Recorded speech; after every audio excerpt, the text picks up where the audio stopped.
Gracias por su presentación. Perdone, no voy a hablar en español porque estoy aprendiendo español. Voy a hablar en inglés. Espero que en un año puedo hablar su lengua. Gracias. So I'm going to speak about the new challenges of maritime geopolitics and their implications for the South Atlantic. The first thing I'd like to stress is the fact that we are now living in a kind of multipolar world, or more exactly I would say that what we live now is the opposition between the unipolar strength around the US and the multipolar strength. And that's the first point, I think, to understand what is going on in the world, to understand the frame of the international stage, the fact that we have this opposition between, on one side, with the US, all the power that try to establish a unipolar world, and on the other side, many different forces that try to establish a multipolar world. It seems to me that's the main opposition now in the world, and maybe we can resume what's happening in the world in this opposition. So I'm going to underline several dynamics of the maritime geopolitics and try every time to illustrate them in the region which interests us. The first thing I'd like to stress is the fact that the globalization is widely based on the freedom of the maritime trade, and that's the first point. The globalization is widely based on the freedom of the maritime trade. I give you a first figure. Today you have 120,000 ships which are doing 90% of the world commercial transit. And the 80 million barrels of oil asked every day in the world, you have 43 million that are traveling by sea. Thus the globalization bases widely on the revolution of the continent.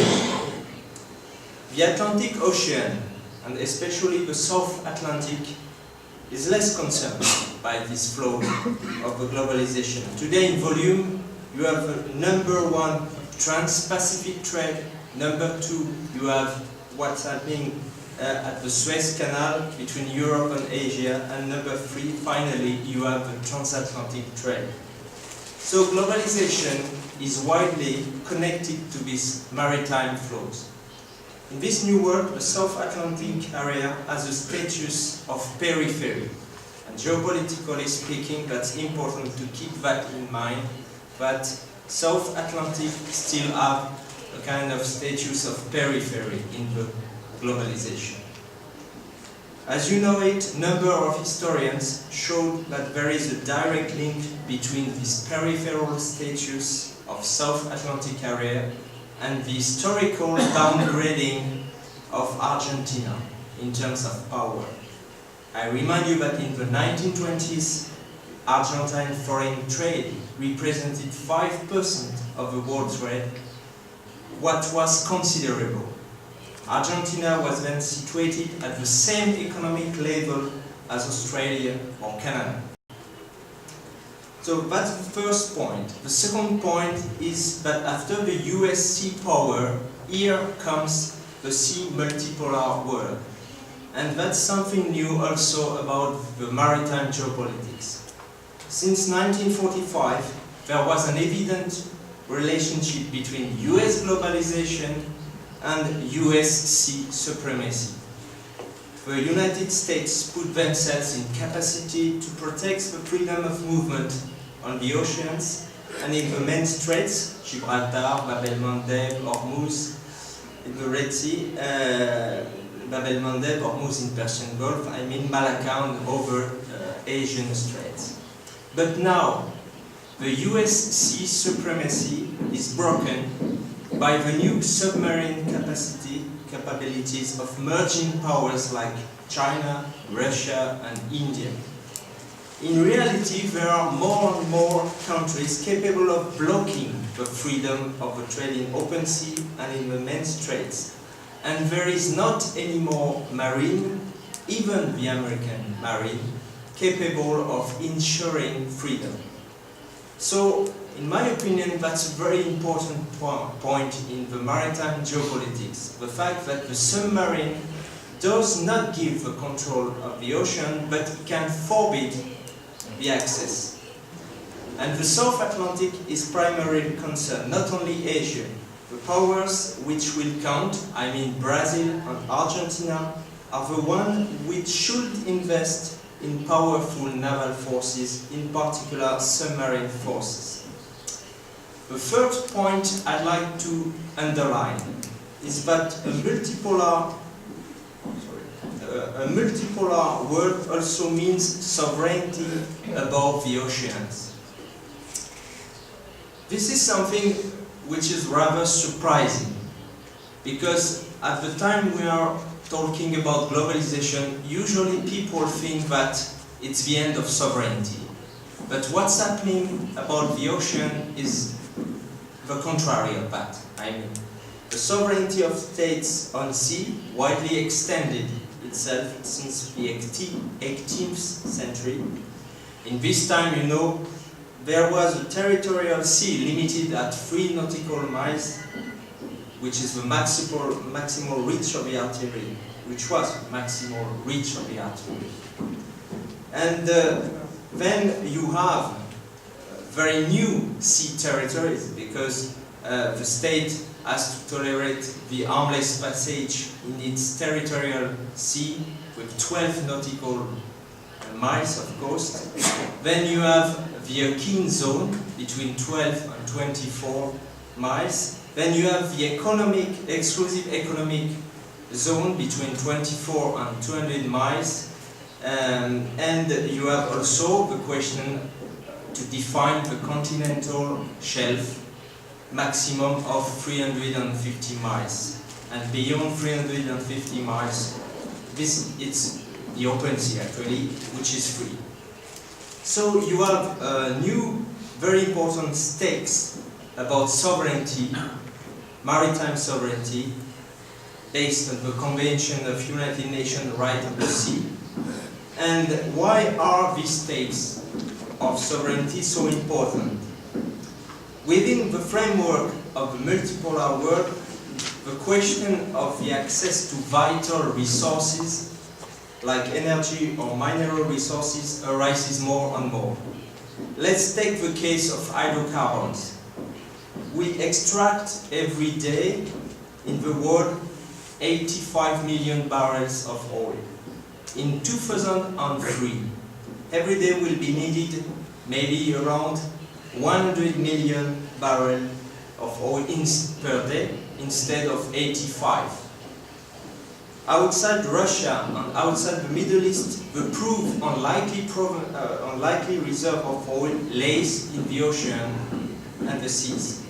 The seas offer 20% of the proved reserve of oil and 30% of the proved reserve of gas. So you can see that it's very important to have a good and optimized maritime territory.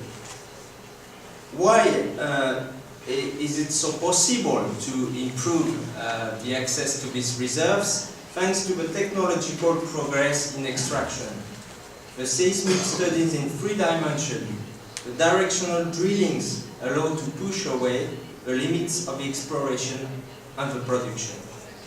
The geology says that seabed could conceal 70 million of square kilometers of sedimentary ponds susceptible to contain some oil, among which 30 million by less than 500 meters of water. You have 3 barrels on 10, that means 30%, which are already offshore pumped. And on what is offshore pumped, you have what comes from deep offshore. The production capable in deep water, more than 600 meters, has more than tripled since 2000. passing from 1 to 5 million barrels a day for a potential of more than 10 million barrels a day in 2050. Let's look now what takes place in South Atlantic. According to BP Statistical Review of 2011, the Latin America, I give you several figures about Latin America. The Latin America represents 17.3% of the world proved reserve of oil, mainly thanks to Venezuela, as you know, 15.3%, and 211 billion barrels, to compare with the 19.1% of Saudi Arabia. You can see that Venezuela is very close to Saudi Arabia in terms of proven reserves. But with 1% of the world proved reserve, Brazil asserted itself recently as a real power of the oil. Argentina is 0.2% with 2.5 billion barrels. What is not unimportant, Ecuador is 0.4% with 6.2 billion barrels. Let's have a look at the speculation on the Malvinas Island. According to an analysis of Bloomberg of January 19, 2012, the British companies which invest in Malvinas Island for the exploration, mainly four wells, these British companies hope that there is offshore 8.3 billion barrels of reserves. Morgan Stanley considered that these discoveries would have an impact equivalent to those of Ghana, for example with Jubilee field discovered in 2007, that propelled Ghana in the top 50 of the oil states, and of Brazil a few years ago. If Argentina obtained the sovereignty only on Malvinas Island, its proved reserve could be multiplied by 4.3, passing by from 2.5 to 10.8 billion barrels. It would mean that Argentina would become the third oil power of Latin America behind Venezuela, close to Brazil, but in front of Ecuador. So the importance of the Malvinas Island is all the stronger as the energy situation of Argentina is deteriorating. From 2003 to 2010, oil production has dropped 18% and gas production 43%, according to a study from Mercosur, dating from last month, February 2012. And Argentina Energy Institute warned that the country faces an unprecedented energy crisis with strong drops in hydrocarbon reserves production and the loss of self-sufficiency. So you see that the considerable stake in energy rank. At the world level, we attained an increase of disputes and conflicts because of sovereignty on island and archipelagos, which are aggravated every time hydrocarbons exist. You have the case of a new conflict between Lebanon and Israel with the huge gas field Leviathan, which was discovered 10 years ago, and it's a very big issue between the two countries, not how to define the sea limitation. In Asia, you have the conflict between Spratly and Paracels, between several states of a region, which is aggravated by the oil stakes as well as several conflicts in Persian Gulf. Fourth point is the fact that maybe there will be to choose between defense of a marine ecosystem or exploitation of strategical resources. That's the case that rises with Antarctica. Antarctica is administered within the framework, as you know, of a treaty on Antarctica, which was adopted in 1959 by 12 states. The foundation of this treaty is the freedom of research, the scientific cooperation, the banishment of military and nuclear activities. You have 7 states, Argentina, Chile, France, United Kingdom, Norway, New Zealand, that have territorial claims on definite sector. You can see the sector like that, each one for one of the 7 states. Definite sectors of the continent, sometimes since the 20s. With the exception of Chile and of Argentina, the other states recognize mutually the territorial claims. Let's add that most of the states, except the states under the regime of the Treaty of Atlántico, do not recognize these 7 territorial claims. But Antarctica has, for all that, no status of common holdings of the humanity. The theory of sectors has no foundation in international law, and most of the states protested themselves not having accepted it. So we can see clearly on the map, you can see the overlapping of the different sectors, which is a very important point. And mainly claimed by the Argentina, United Kingdom and Chile. Antarctica remains a nature reserve in which any activity of exploitation of mineral resources remains forbidden. But it is clear that in the next decade, because we are in a multipolar world, and because a lot of new emerging countries need access to mineral resources, to energy, Antarctica will be more and more an important state for many countries, not only for this country of the region, but maybe for other countries that can have big interest to be in that region. So the last point I'd like to discuss about is who's going to dominate the South Atlantic. And this part is a focus on the geopolitical ambition of Brazil in South Atlantic and its maritime doctrine, because it seems to me very interesting to have a look on what Brazilians are doing about South Atlantic. In September 2010, Brazil reaffirmed its right on its continental shelf in an oil-rich area. That means beyond 200 nautical miles, by falling up to 350 nautical miles.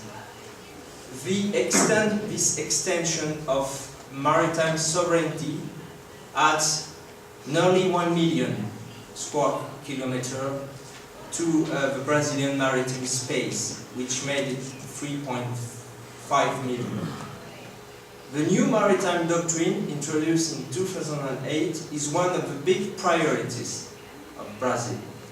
It's a state policy which is led jointly by the Command of Marine and the Ministry of Foreign Affairs, and geopolitists call it the Blue Amazonian policy. This policy is pursuing 3 objectives. First objective of this Brazilian maritime doctrine is to become a major South Atlantic power and to contain the NATO expansion in the South Atlantic. That's very important. NATO, remember, was initially created only by North Atlantic, but its expansion never ended since the end of the Cold War, and NATO now tries to transform itself in a global NATO, that is to say, a world alliance, led by the US, as you know. The second point about this Brazilian maritime doctrine is the fact that Africa has become a major priority for Brazil.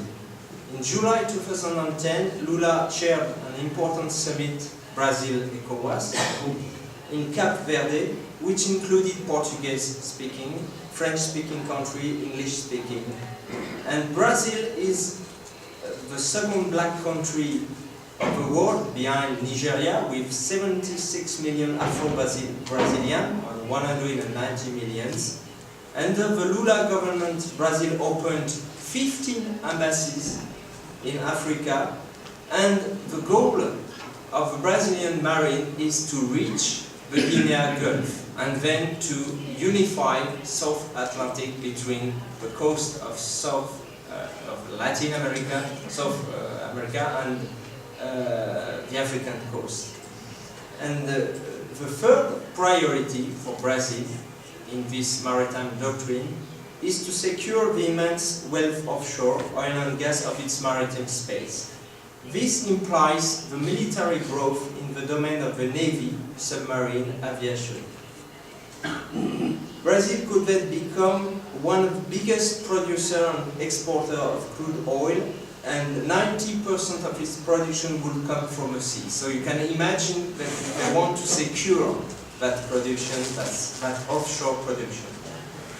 In a conclusion, what I would say is I really think that because we are more and more in a multipolar world, there is a new opportunity for Argentine to exit from its peripheral status in terms of geopolitics. There is a new opportunity to redefine the geopolitical position of Argentine in a more balanced view between the important power like the US, Russia, China. And I really believe that if Argentina tried to define its own maritime doctrine, it can be one of the major players of the future, because you have a huge potential in terms of mineral, oil and gas resources. You have a certain luck in terms of density of population on your territory, which is a huge territory, because think about the fact that in the next decades Asia will be a crazy world with too many people without sufficient resources, and these countries from Asia are going to try to expand themselves in order to get to the resources. So my opinion is that Argentina needs to protect itself from the future appetite from all this power, this merging power, because the fact is we are in a very big competition on the new quest for resources, and you are not, I mean, just quite in the south hemisphere, far from the big powers, and there is something to think about the fact that the world, the new multipolar world, makes you a new center, not only a periphery of the globalization, but a new center. And with your resources on the ground, in the sea, at the same time it's a very big opportunity for you, but it's also a threat if you don't protect your resources in the future. This is just my opinion. I mean, I'm not here to give lessons, and I don't pretend to do that. It's just a debate between you and me, how to redefine the geopolitical status of Argentina in order to make it one of the best players, one of the main player in the region.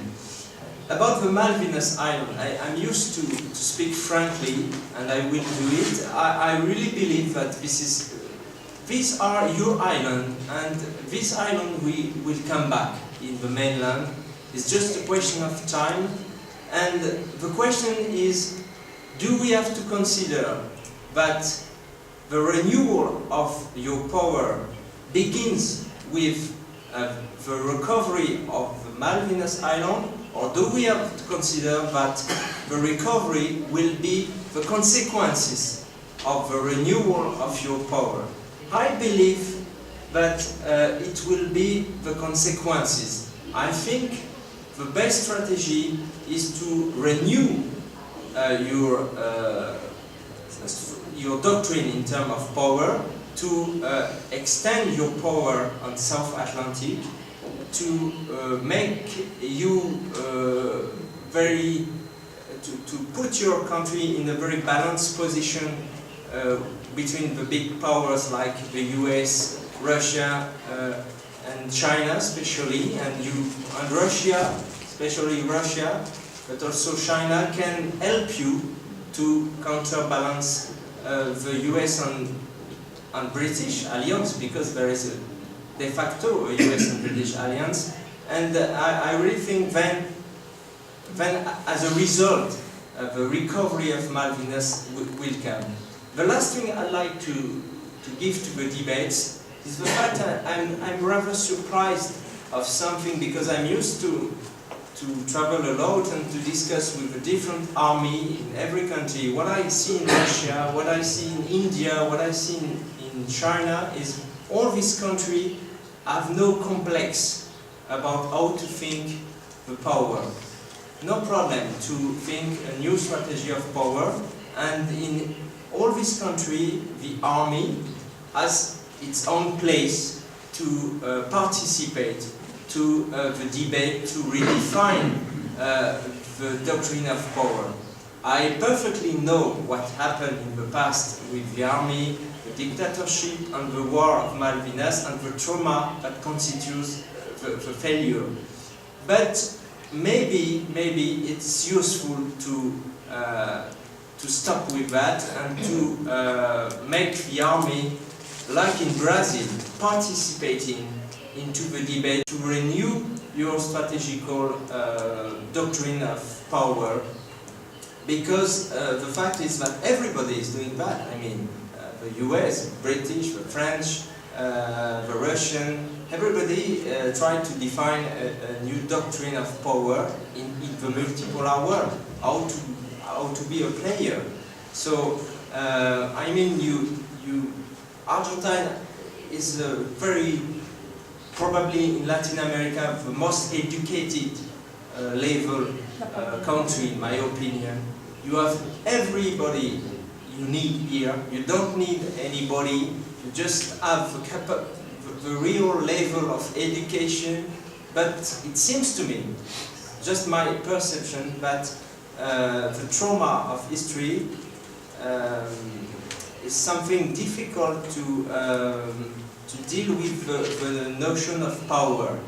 And maybe that's the point we can discuss. I don't know very frankly about that, without giving any lesson, but just discussing about that. Thank you for your listening, and I'm open to your questions.